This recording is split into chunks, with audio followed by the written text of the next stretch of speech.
À Van Bellingen. Alors vous, c'est plutôt le poids qui vous intéresse plus que le cardio, si ce n'est que les deux, à mon avis, sont fortement liés. Vous avez embrassé l'athlétisme pendant plusieurs années. Aujourd'hui, c'est l'haltérophilie qui vous intéresse. Vous aussi, vous avez plusieurs médailles en championnat d'Europe au compteur. Félicitations à vous.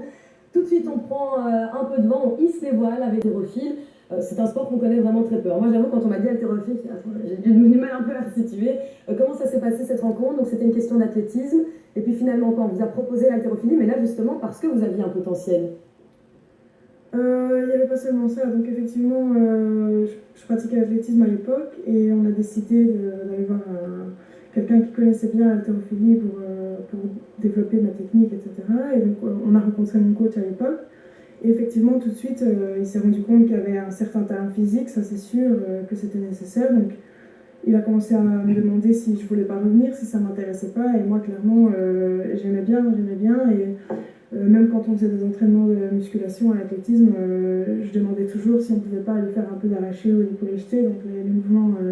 Pourquoi? Parce qu'il y a une question peut-être de chaque fois se dépasser, se surpasser. Enfin, dans tous les sports, hein, j'ai l'impression qu'en haltérophilie, tout se joue vraiment en une seconde en fait. C'est marrant parce qu'en fait, il y a mille raisons pour lesquelles j'adore ce sport et c'est très difficile à expliquer. Et c'est systématique, on me demande toujours pourquoi. Pourquoi l'haltérophilie? En tant que fille, j'imagine que c'est pareil pour toi, Amal. Il y a des sports comme ça. Et en fait, pourquoi pas? Pourquoi est-ce qu'on aime le foot? Pourquoi est-ce qu'on aime l'haltérophilie? Oui, clairement, je peux citer mille raisons pour lesquelles j'aime l'haltérophilie, mais voilà, quelque chose qui me parle. J'aime simplement le fait de faire un arraché, j'aime ça. J'aime la sensation juste de soulever une barre et de l'avoir au-dessus de la tête. Donc un arraché, c'est voilà, soulever de barre. c'est ça, voilà, tout de suite au-dessus de la tête. Et donc c'est cette impression de facilité. Vers cette fois-là, mais manifestement, il y avait quand même aussi le talent, le potentiel qui suivait. Vous avez fait une belle percée, disons, une belle ascension. À côté de vous, on a Martin, cette belle, disons, symbiose entre sport et social. C'est vrai que voilà, ça a le mérite d'être abordé. Bravo pour ce que vous faites. On reviendra sur cette ASBL et j'invite évidemment tous les téléspectateurs à s'informer sur ces belles initiatives parce que c'est vrai que le sport, c'est pas uniquement pour se défouler. Anna, je me tourne vers vous. Donc, au niveau de l'haltérophilie, est-ce que pour vous, il a été question à un moment donné de tout abandonner? Je connais la réponse puisque finalement, vous avez des études à côté de la pratique du sport. Alors, comment vous gérez votre quotidien? Qu'est-ce qui est important pour vous?